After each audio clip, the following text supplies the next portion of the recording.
Bienvenue à notre émission de chaque jeudi, la simplicité et de l'évangile.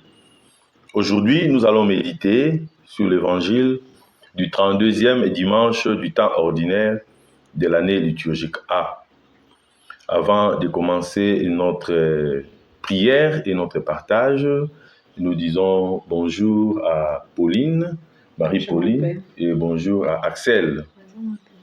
Et bonjour à tous les internautes qui nous suivent en ligne à ce moment. Nous commençons au nom du Père et du Fils et du Saint-Esprit. Amen. Nous allons prier la prière pour ma guérison intérieure. Père de bonté, par amour, tu nous as donné Jésus. Aujourd'hui, Père, je viens te présenter mon cœur. Jette un regard de Père sur ma vie. Toi, tu connais mon cœur et les blessures de mon histoire. Tu sais ce que je fais et le mal qu'on m'a fait. Tu connais mes limites, mes erreurs et mon péché. Tu connais les traumatismes et les complexes de ma vie. Père, je te demande de répandre ton Esprit Saint sur moi, afin que la chaleur de ton amour qui guérit pénètre au plus intime de mon cœur. Toi qui guéris le cœur déchiré et soignes les blessures, guéris-moi, Père. Entre dans mon cœur, Seigneur, comme tu es entré dans la maison où étaient tes disciples apeurés. Toi, tu parus au milieu d'eux et leur dis, « La paix soit avec vous. » Entre dans mon cœur et donne-moi ta paix. Remplis-moi d'amour, donne-moi les fruits de ton esprit qui sont amour, paix et joie. Je te rends grâce, Seigneur, pour ma guérison. Comme tu es grand, Seigneur, sois béni et loué en Jésus-Christ et Marie Immaculée. Amen. Au nom du Père et du Fils et du Saint-Esprit. Amen. Évangile de Jésus-Christ selon saint Matthieu. Matthieu chapitre 25, du 1er au 13e verset. En ce temps-là, Jésus disait à ses disciples cette parabole.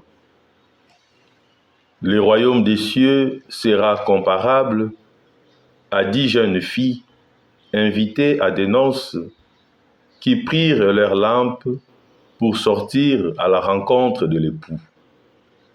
5 d'entre elles étaient insouciantes et 5 étaient prévoyantes. Les insouciantes avaient pris leurs lampes sans emporter l'huile, tandis que les prévoyantes avaient pris avec leurs lampes des flacons d'huile. Comme l'époux tardait, elles s'assoupirent toutes et s'endormirent. Au milieu de la nuit, il y eut un cri. « Voici l'époux, sortez à sa rencontre. » Alors toutes ces jeunes filles se réveillèrent et se mirent à préparer leurs lampes. Les insouciantes demandèrent aux prévoyantes, « Donnez-nous de votre huile, car nos lampes s'éteignent. » Les prévoyantes leur répondirent, « Jamais cela ne suffira pour nous et pour vous. Allez plutôt chez les marchands vous en acheter. » Pendant qu'elles allaient en acheter, l'époux arriva. Celles qui étaient prêtes entrèrent avec lui dans la salle des noces et la porte fut fermée. Plus tard, les autres jeunes filles arrivèrent à leur tour et dirent, « Seigneur, Seigneur, ouvre-nous. » Il leur répondit, « Amen, je vous l'ai dit, je ne vous connais pas. Veillez donc, car vous ne savez ni le jour ni l'heure. » Acclamons la parole de Dieu. Louange à toi, Seigneur Jésus. Voilà, aujourd'hui, le Seigneur nous présente une belle parabole qui nous invite à être toujours prêts, comme cette loi scout qui dit « scout toujours prêt ». Et nous, comme chrétiens, nous devons nous préparer au quotidien à la rencontre de l'époux. Et cette préparation demande plusieurs éléments. Nous devons être dans l'amour, nous devons être dans la paix, nous devons être dans la fraternité, nous devons maintenir nos lampes allumées. Mais posons-nous la question, qu'est-ce qui éteint nos lampes? Posons-nous la question, qu'est-ce qui ne favorise pas que nos lampes soient toujours allumées? Posons-nous la question, est-ce que quand l'époux sera là, nous aurons le nécessaire pour l'accueillir? Nous aurons le nécessaire pour rester? Et voilà, aujourd'hui, on nous donne ces 10 jeunes filles. Il y a 5 qui se préparent, qui amènent, qui apportent avec elles ce qui était nécessaire pour rester éveillées. Mais il y a d'autres qui ont négligé. Mais elles étaient sélectionnées, elles étaient appelées. Mais je pense qu'il y a aussi un autre groupe qui a été abandonné au quartier, qui n'a pas été appelé. Ici, quand je regarde l'attitude de celles plutôt qui n'étaient pas prévoyantes, je me dis, c'est sûr qu'elles devaient avoir honte si les gens qui n'étaient pas, celles qui n'étaient pas sélectionnées venaient les rencontrer à l'extérieur. Ils diront, mais comment? Vous étiez appelés pour rencontrer l'époux, mais comment vous vous retrouvez encore à l'extérieur? Alors, ça serait vraiment ridicule de dire qu'elles n'étaient pas prêtes, de dire qu'elles n'avaient pas prévu le nécessaire. Nous voulons le royaume des cieux, nous voulons les biens. Je pense qu'il est important pour nous au quotidien de pouvoir travailler pour que le royaume de Dieu nous trouve prêts. Et comme je vous ai toujours dit, j'ai toujours dit à tout le monde que même le hasard ne profite qu'à un esprit préparé. Nous devons nous préparer au quotidien pour que la grâce de Dieu nous trouve prêts. Mais voilà que comme chrétiens, comme chrétiennes, nous sommes vraiment dans la distraction totale. Nous sommes vraiment dans le péché à tout moment. Nous sommes vraiment à ce qui est éphémère, à ce qui n'est pas important. Et nous perdons de vue par rapport à ce que Dieu veut pour nous. Et nous nous perdons très facilement en cours de route. Nous nous trompons du chemin, car nous ne respectons pas ce que j'appellerais ici le code de la route du salut. Pour accéder au salut, il y a le code de la route, il y a à respecter. Mais aujourd'hui, le Seigneur nous interpelle, de nous dire non. Ne pensez pas que tout est déjà fait. Ne pensez pas quand vous êtes baptisé, vous avez déjà le royaume. Ne pensez pas comme vous communiez au corps et au sang de Christ, vous avez déjà gagné. Ne pensez pas que tout est déjà accompli, tout est déjà conclu. La conversion, ça s'est fait au quotidien. Le salut s'est fait au quotidien. Voilà pourquoi nous devons marcher, nous devons courir pour chercher comment rencontrer ces dieux. Nous devons courir pour rencontrer le Seigneur qui nous appelle. Et il dit à la fin de cet évangile, « Veillez donc, car vous ne savez ni le jour ni l'heure. » C'est comme quand vous avez une dette envers un ami ou encore une amie. Et vous voulez bien rembourser cette dette aujourd'hui. Vous allez chez l'ami, il est absent, il n'est pas là. Et vous gardez de l'argent. Une semaine après, vous vous dites, bon, comme il a voyagé, c'est sûr qu'il ne va pas revenir maintenant. Je peux encore utiliser 1000 francs, 2000 francs, 3000 francs. Les jours où vous allez consommer les derniers centimes, là, c'est à ce moment-là que votre téléphone sonne. Il dit, mais ma copine, c'est comment? Est-ce que je peux avoir mes 10 000 là? Il dit, mais j'avais l'argent en main, C'est pour dire que nous ne devons pas perdre de vue, nous ne devons pas perdre la concentration, nous ne devons pas perdre le sens de la méditation, nous devons rester concentrés, nous devons rester dans l'oraison, dans la prière, pour attendre le jour du Seigneur. Il nous a déjà appelés, mais nous devons nous maintenir cette flamme allumée. Voilà l'introduction que je pourrais faire par rapport à cet évangile. Et vos questions pourront nous permettre de pouvoir développer davantage ce sujet afin que nous puissions nous nourrir spirituellement et attendre en paix le jour du Seigneur. C'est pas une question. Mon père, je vous ai suivi avec attention et j'aimerais savoir d'où est passée la charité dont nous parlent aussi les Écritures Étant donné que les vierges étaient ensemble, sont partis ensemble, se retrouvent presque dans la même situation. C'est vrai, certaines n'ont plus assez d'huile, mais d'où est partie la charité de celles-là qui en avaient? Pourquoi ne pas donner un peu de leur huile aux autres?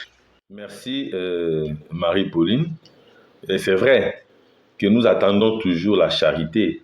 Mais je pense, avant de répondre à cette question, il ne faut pas toujours se mettre à la position qui nous permet de recevoir la charité des autres.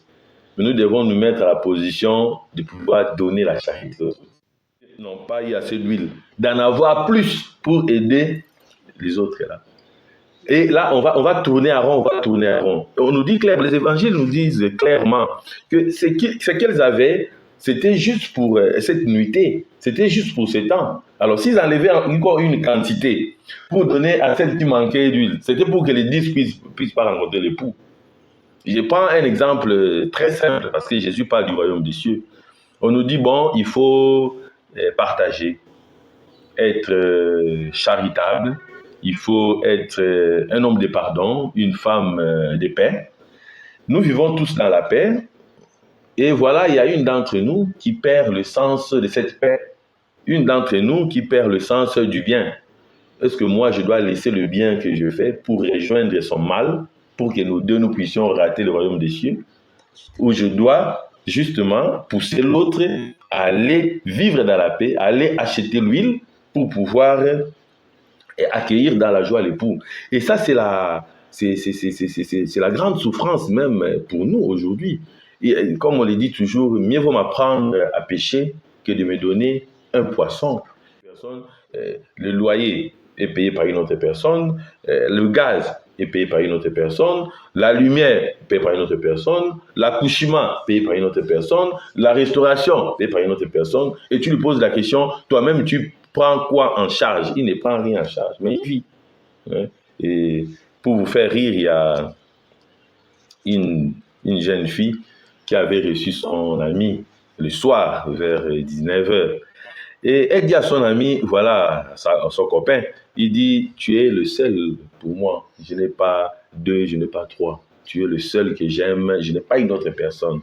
Alors la jeune fille laisse son téléphone sur la table, va se laver, et il dit à son chéri, il dit, bon, même si mon téléphone sonne, tu peux prendre le téléphone.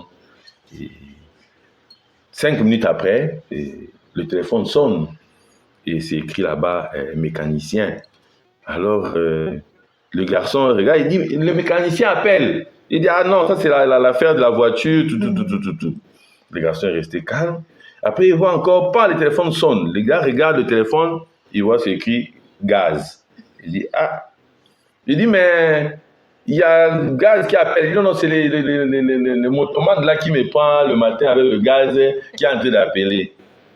Et le garçon est resté sérieux parce qu'il y avait un match qui passait à la télé. Et le téléphone sonne encore. Le gars regarde maintenant, il voit Eneo. Il dit non, ça devient sérieux. Alors il prend le téléphone. Il compose le numéro de la fille pour voir son nom, ça va sortir comment? C'est sorti là-bas le loyer. Voilà. C'est-à-dire qu'il y a chacun qui a un rôle qu'il est en train de jouer. Et dans notre vie parfois, nous voulons qu'on nous aide en tout. Et on devient vraiment des fainéants. On devient vraiment des paresseux. Mais je pense qu'ici, dans cet évangile, on nous invite à être prévoyants, à être ces personnes capables de prévoir. Il y a un proverbe russe qui dit « Le sage, c'est celui qui voit derrière la colline ». Il faut savoir projeter les choses. Il faut savoir imaginer ce qui peut se passer. Et même en technique, non? Quand nous réparons les appareils, on s'attend toujours à un retour. Il peut y avoir court-circuit. Comment je vais intervenir? Et dans les grandes entreprises aujourd'hui de vente, on vous dira service après-vente. Comment assurer la suite du service? Et nous, comme chrétiens, parfois, on manque de ces services après-vente. C'est pourquoi, depuis un certain temps, j'ai dit la guérison intérieure est un service après-vente. C'est-à-dire, après avoir suivi l'évangile, après avoir pardonné, comment est-ce que je poursuis ces processus spirituels pour me maintenir? Parce qu'à un moment donné, nous ne nous maintenons pas. Nous perdons les pédales et on attend qu'on soit aidé. On attend qu'on soit aidé. Comme je disais dernièrement, je pense que c'était ici pendant l'émission ou à la messe, je ne me rappelle plus. Je disais, mais il y a ces personnes qui ont fait de leur pauvreté un fonds de commerce. C'est-à-dire, il s'est fait malheureux pour passer de maison à maison chercher de l'argent. Parce que moi, je me rappelle quand j'étais étudiant, j'avais un peu plus d'argent. Maintenant, c'est un peu plus compliqué. Parce que tout le monde a pitié de toi. Et il y a des gens qui veulent se maintenir dans cette situation-là, simplement pour se faire de l'argent. Et moi, je pense qu'ici, en même temps, on nous invite aussi à travailler. En même temps, on nous invite à être prêts. Si nous avons beaucoup d'assassins, nous avons des enfants de la rue, entre autres parce que l'homme a arrêté de travailler. Nous voulons chercher la voie de la facilité. On se dit non, le voisin va m'aider. On se dit non, la voisine viendra à mon secours. Mais pourquoi pas me mettre à une position qui me permet d'être au secours de la voisine? Pourquoi me mettre à une position qui me permet d'aider la voisine ou bien le voisin? Je pense que si on arrive à ces niveaux-là, nous allons construire vraiment un monde nouveau. Et nous allons construire un monde qui pourra vraiment aller de l'avant. Voilà un peu ce que je peux dire par rapport à ta première question, Marie-Pauline. D'accord, mon père. Dans la lecture d'aujourd'hui, Matthieu nous parle de lampe d'huile des vierges. Nous, en tant que chrétiens d'aujourd'hui, qu'est-ce que la lampe la symbolise dans nos vies? Merci, Axel, pour ta question. Et nous le savons, comme chrétiens, nous sommes le sel de la terre et la lumière du monde. Quand on parle de la lampe, on voit la lumière. Quand on parle de la lampe, on voit le témoignage. Quand on parle de la lampe, on voit ce qui reflète le beau, ce qui reflète le bien. Quand on parle de la lampe, on voit ce qui est clair, ce qui n'est pas hypocrite, ce qui est sincère. Pour nous, chrétiens et chrétiennes d'aujourd'hui, avoir cette lampe allumée, c'est de rester vrai. De prouver aux gens que nous prions un vrai Dieu, pas un faux Dieu. Pas un Dieu falsifié, mais un Dieu d'amour. C'est le vrai Dieu qui se manifeste à nous à travers son Fils Jésus-Christ. Moi, je suis baptisé et je prie le credo, je récite le credo. Et que me dit le credo? Ma foi me dit quoi? Est-ce que, comme chrétien, chrétienne, je crois à ma foi? Est-ce que je crois à ce que je dis? Est-ce que je crois à ce que je fais? Est-ce que je crois à ce que je vis? Il arrive que parfois, on est chrétien, on est chrétienne, mais on ne croit même pas à ce qu'on est. Donc on a une lampe, on se promène par contrainte. On ne sait même pas exactement de quoi il s'agit. Moi, j'ai vu de ces personnes qui te disent clairement, non, je change d'église parce que là-bas, on ne nous dit pas la vérité. Mais la vérité où? La vérité écrite dans la Bible. Je ne vois pas à un moment donné on a interdit à quelqu'un de lire la Bible. Mais la vraie vérité, c'est quoi encore? La vraie vérité, c'est ma vie en Jésus-Christ. Est-ce que le peu qu'on me dit, même quand on me dit Dieu est amour, quand on me dit il faut partager, quand on me dit il faut prier, il faut te convertir, est-ce que les simples mots-là me permettent vraiment de changer? Est-ce qu'il faut une rhétorique? Il faut des arguments, il faut des verbes, il faut quelle langue pour se convertir? Et cette lampe allumée, cette lumière, c'est mon comportement. Et quand les gens me voient, ils doivent vraiment découvrir que non, cette personne croit en Jésus. Cette personne a reçu le baptême. Cette personne communie au sacrement. Cette personne est sincère. Mais nous ne sommes pas dans cela, nous ne sommes pas dans cela. Nous vivons dans l'hypocrisie, nous vivons dans les noirs, parce que, il faut se dire, noir sur blanc aujourd'hui, vous allez constater, et péché, c'est que les gens ont vu. Si on n'a pas vu, moi je n'ai pas péché. La première année, vous verrez quelqu'un qui a détourné l'argent en banque, même plus de 10 millions, 100 millions. Personne n'est là surpris, il a bien fait ses écritures. Et 5 jours après, on dit il y a un monsieur qui a volé 3 000 francs. Et tu vois, celui qui vient de voler les 10 millions, il donne les principes, il dit mais il n'est pas sincère, l'égard n'est pas franc. Il te dit tout. C'est-à-dire, on réduit le péché à ce que les gens ont vu. Non, notre Dieu voit même dans l'obscurité, il nous voit même dans notre intimité, il voit même au fond de l'abîme. Donc il nous regarde. Alors voilà pourquoi cette lumière, pour les autres, ce témoignage doit tenir compte de ces dieux qui nous appellent. Et tenir compte que l'œil de Dieu nous voit partout. Si nous savons que l'œil de Dieu est partout, nous allons changer notre manière de vivre. Et à un moment donné, nous oublions. Nous pensons que nous nous cachons. nous pensons que Dieu n'a pas vu. C'est pourquoi nous faisons du mal aux autres. Et faire le mal aux autres, c'est pas seulement prendre un couteau, poignarder mon frère ou ma soeur, mais faire le mal aux autres, mais même quand je pense du mal pour mon frère ou ma soeur. Et je me disais dernièrement, si tous ces crimes discrets que nous avons commis, si le Seigneur rendait cela vraiment matériel à 100%, il y aura des chambres et des maisons qui seront déjà des cimetières, qui seront déjà remplies par des nombres de personnes que nous avons déjà assassinées. Donc, être lumière du monde, garder sa lampe allumée, pour nous, chrétiens, chrétiennes, c'est rester, comme je dirais, une bonne personne. Jésus est passé partout en faisant le bien. Et nous-mêmes, quand nous sommes déjà appelés, nous devons continuer à faire le bien. C'est ça, garder la lampe allumée. Mais le plus souvent, quand on est appelé, on arrête de faire le bien. On se dit, toc, tout est fini. Prenons l'exemple de la très sainte Vierge Marie. Elle reçoit l'ange. Elle sait qu'elle va concevoir. Sa sœur Élisabeth est déjà enceinte. Mais Marie continue ce processus de donner la joie aux autres. Elle continue ce processus d'aller vers sa sœur. Elle continue ce processus de la prière. Mais nous, quand nous arrivons, on s'arrête. Mais quand vous vous arrêtez, ce qui était derrière vous dépasse. Et ça devient beaucoup plus compliqué. Voilà pourquoi, nous, comme chrétiens, nous devons garder nos lampes allumées, parce que le Seigneur nous a trouvés à un état donné, à un point A, et il nous conduit vers un point B. C'est à nous d'être attentifs. Sinon, nous allons fonctionner hors de sa pédagogie. Sinon, nous serons dans l'obscurité. Sinon, nous allons perdre sa présence en nous et nous serons comme des enfants sans berger, comme des brebis sans berger, s'il vous plaît. Voilà un peu ce que je pourrais te dire, Axel, par rapport à la lumière que nous devons être, à cet éclairage que nous devons porter pour quitter l'obscurité et rester dans le monde du Seigneur, dans le monde de la lumière. Mon père, je ne sais pas si vous pouvez encore nous éclairer sur un petit fait, cette parole, mais il y a quand même des petits fragments qui peuvent nous pousser à réfléchir autrement. Par exemple, au début de notre parabole, où Jésus dit que le royaume des cieux est semblable à ces 10 vierges. Pourquoi ce rapprochement? Pourquoi est-ce qu'il fait le rapprochement avec les 10 vierges? Et le royaume des cieux, on suppose que c'est déjà l'au-delà, c'est le paradis, c'est l'éternité, c'est l'autre monde, le monde à venir. Et or, aujourd'hui, nous sommes peut-être, je peux dire, ces vierges, c'est-à-dire sur la terre. Pourquoi avoir fait ce rapprochement avec ces vierges? Merci Marie-Pauline. Nous sommes dans notre émission La simplicité de l'évangile. Et je pense que Jésus a pratiqué la simplicité de l'évangile.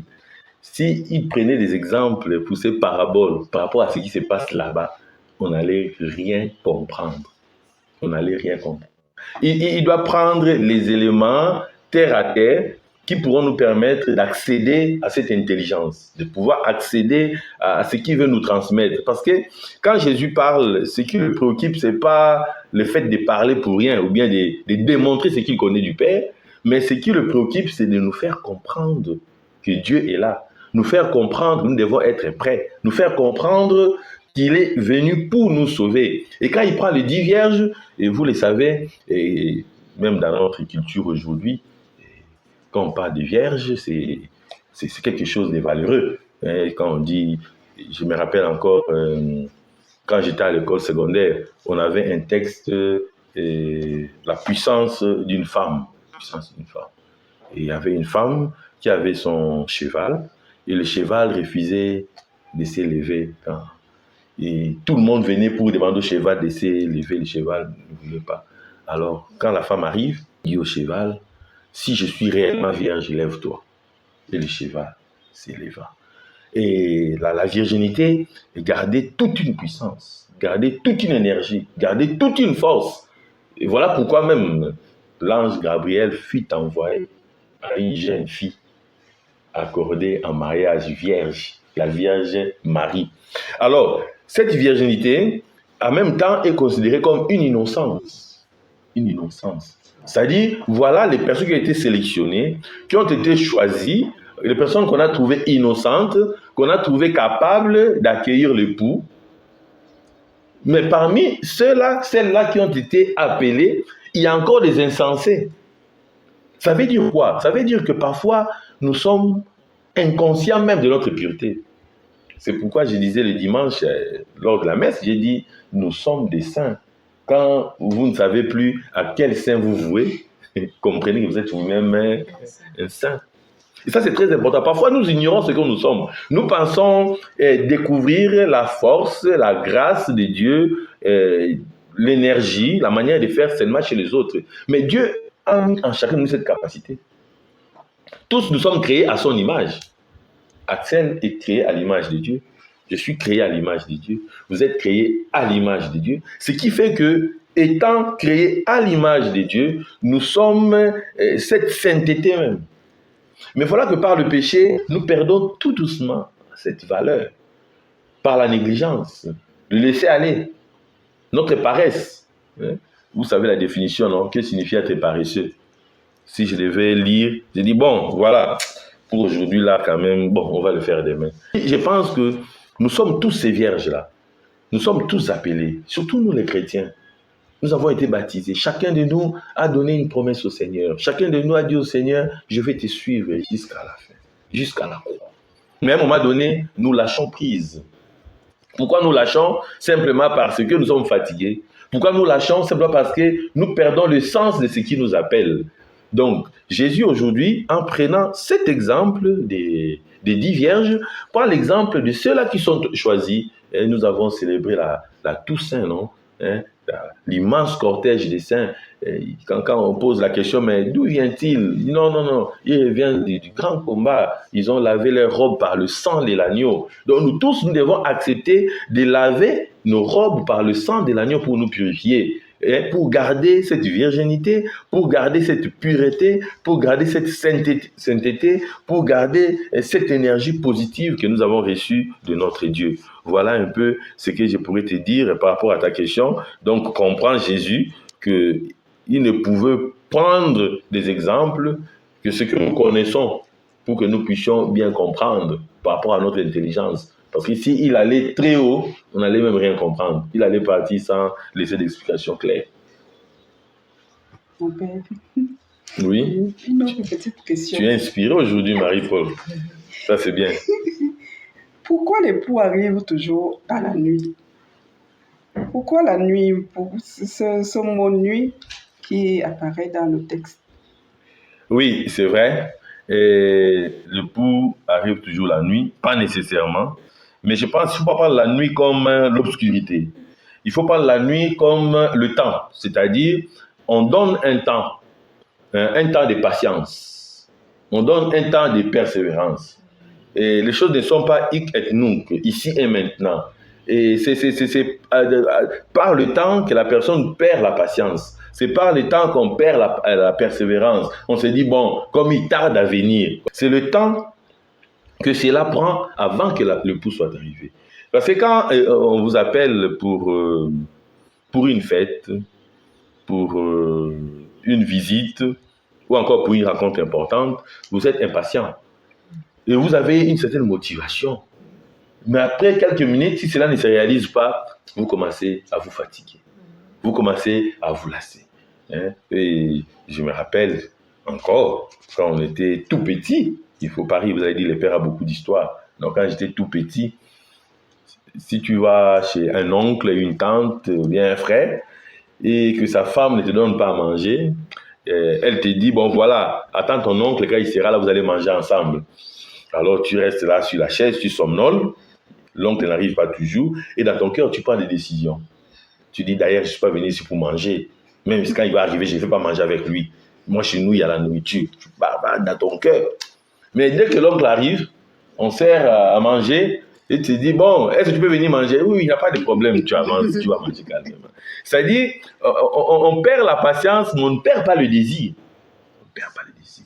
L'homme n'a jamais perdu le désir de rencontrer Dieu. Même ceux qui se disent athées. Ils peuvent perdre la patience, ils peuvent perdre le contrôle, ils peuvent devenir insupportables. Mais le désir, c'est-à-dire ce désir que Dieu a mis en nous pour les rencontrer, personne ne peut le perdre. Le désir est là. Alors il faut que ce désir se réveille. Il faut que ce désir rencontre une motivation extérieure pour qu'il avance. Le désir est là. Donc les 10 vierges ont le désir de rencontrer l'époux. Leur paresse, leur négligence par rapport au temps de l'arrivée de l'époux, ça n'a rien à voir avec leur désir. La preuve va dire qu'elles sont allées chercher de l'huile.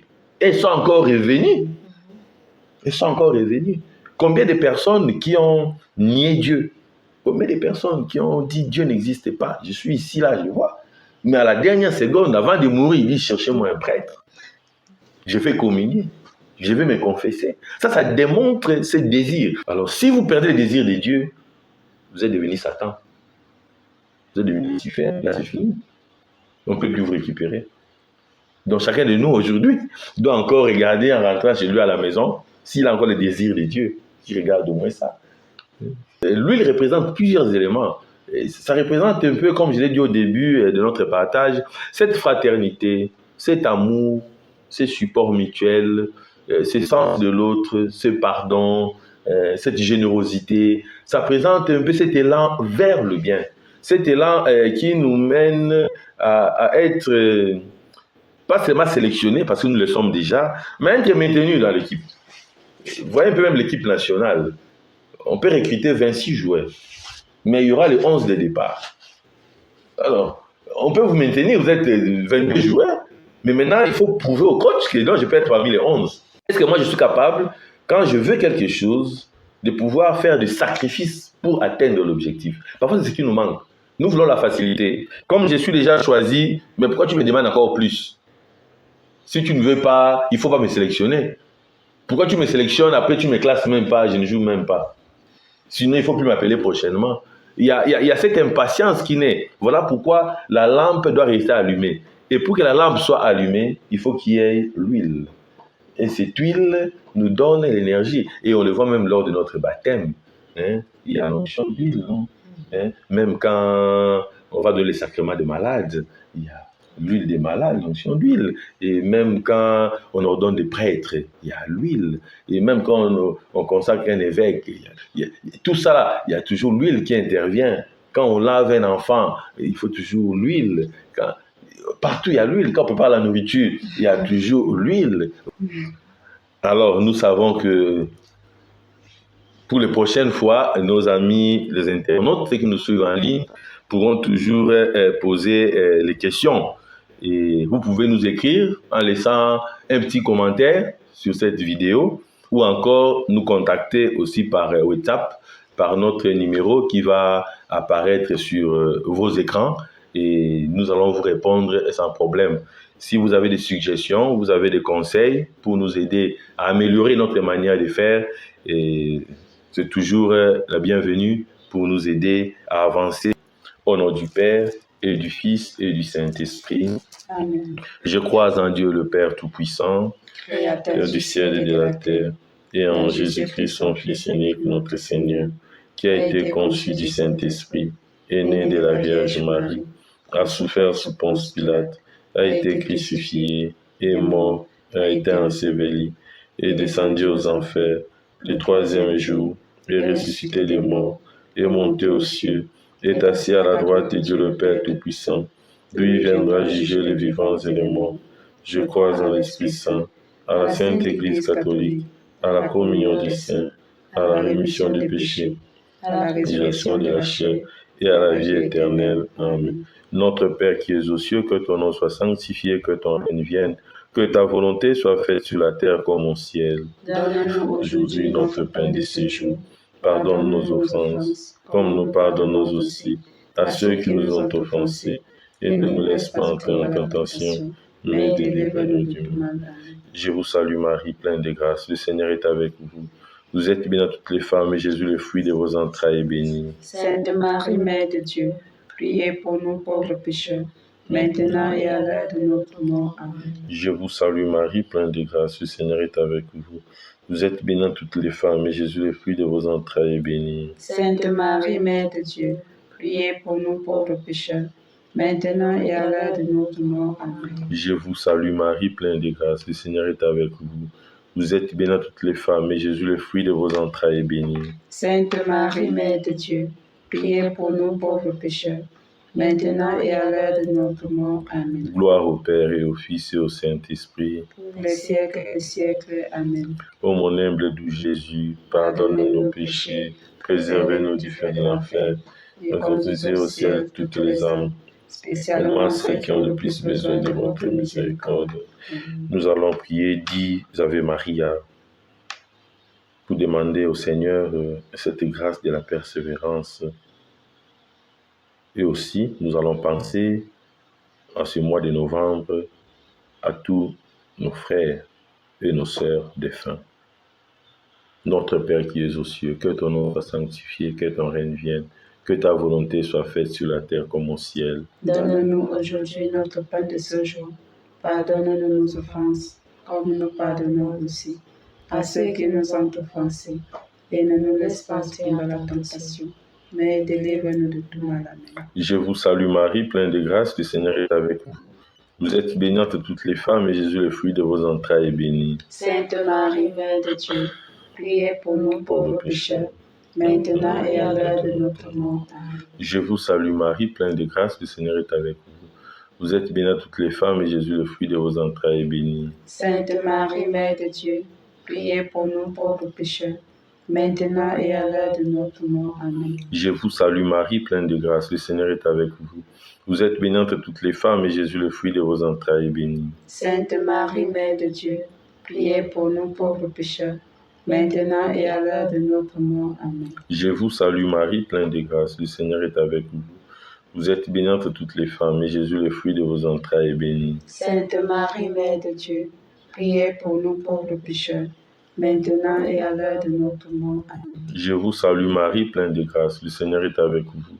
Vous êtes bénie entre toutes les femmes, et Jésus, le fruit de vos entrailles, est béni. Sainte Marie, Mère de Dieu, priez pour nous pauvres pécheurs, maintenant et à l'heure de notre mort. Amen. Je vous salue Marie, pleine de grâce, le Seigneur est avec vous.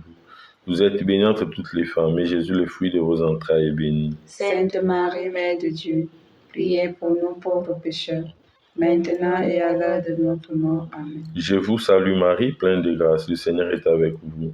Vous êtes bénie entre toutes les femmes, et Jésus, le fruit de vos entrailles, est béni. Sainte Marie, Mère de Dieu, priez pour nous pauvres pécheurs, maintenant et à l'heure de notre mort. Amen. Je vous salue Marie, pleine de grâce, le Seigneur est avec vous.